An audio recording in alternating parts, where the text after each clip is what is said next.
couple of years ago, she came to join our group. She is a Polish doctor, beautiful looking, just like a Barbie doll. One day, she confided to me that she was a little uncomfortable because her American boss is a devout Jew at heart. That day, I didn't comprehend the deeper meaning of her discomfort. But today, I can understand better why she was suffering from an uneasy feeling. It has a connection with the history of the Second World War and the role of Poles towards the Jews. Like everyone else, I knew that during World War II, Hitler's conquest of Poland on September 1, 1939 marked the official start of the war in Europe. Hitler's invasion of Poland triggered a response from Britain and France, who declared war on Germany just a couple of days later. Before World War II, Poland was home to Europe's largest Jewish community of some 3.2 million. Most of them were killed by the Nazi occupiers. The Nazis built death camps, including Auschwitz and Treblinka, on Polish soil. In 1939, at the start of World War II, Poland was partitioned between Nazi Germany and the Soviet Union, according to Molotov-Ribbentrop Pact. 1/5 of the Polish population perished during Second World War. The 3 million Polish Jews were murdered in the Holocaust, who constituted 90% of Polish Jewry, made up half of all Poles killed during the war. While the Holocaust occurred largely in German-occupied Poland, it was orchestrated and perpetrated by the Nazis. Amidst the horrors of World War II, the people of Denmark, Finland, Norway, Sweden, and Bulgaria stand out as heroes. In each of these countries, ordinary people performed extraordinary acts of bravery at great personal risk to rescue thousands of their Jewish countrymen. But what was the role of Poland? How were the Polish attitude toward the Holocaust? The answer is not so simple. I went through a lot of articles and watched many contemporary movies.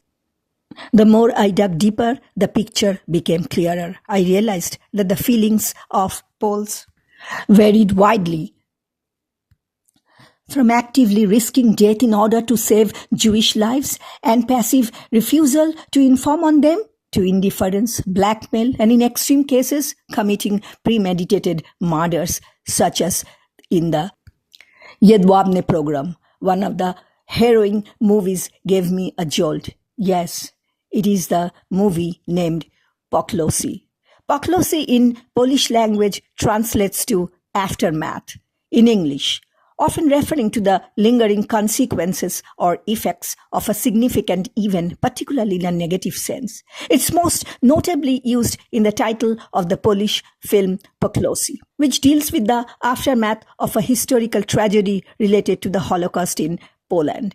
This 2012 film tells the story of a Polish man who returns to his village to discover that local people and Nazi occupiers collaborated to burn Jewish villagers to death.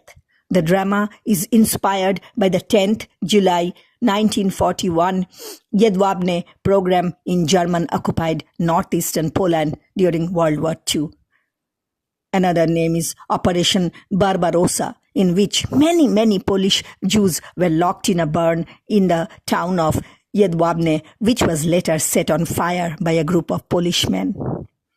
History estimates that the number of victims vary from 300 to 1,600, including women, children, and elderly, many of whom were locked in a barn and burned alive. And this can be viewed as the early stages of the Holocaust. Now, this film created a lot of uproar.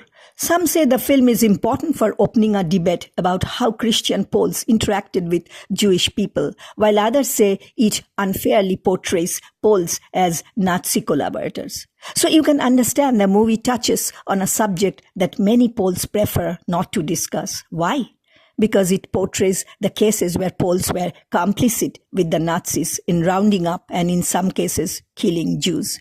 The movie has forced Poles to confront one of the most troubling episodes of their past.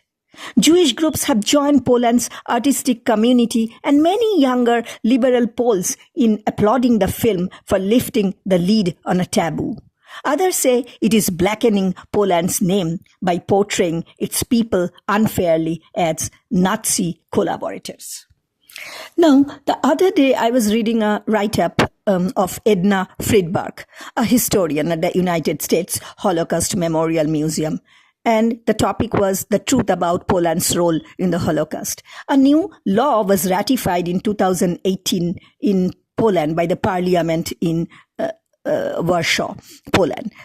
President Andrzej Duda announced that he will sign this law, which threatens up to 3 years of imprisonment to anyone who publicly and untruthfully assigns responsibility or co-responsibility to the Polish nation or the Polish state for Nazi crimes. So basically, this new legislation would criminalize perceived attacks on Polish actions during Second World War.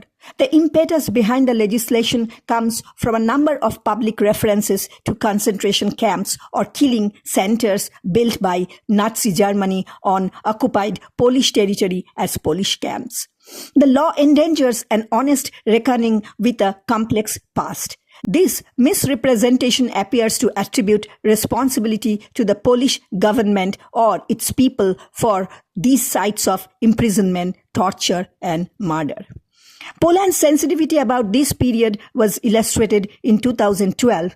The US President Barack Obama made reference to a Polish death camp when posthumously awarding the Presidential Medal of Freedom to the Polish resistance figure Jan Karski. While Obama quickly apologized, his statement touched a nerve in the debate about Poland and Poles' place in the universe of Nazi victims.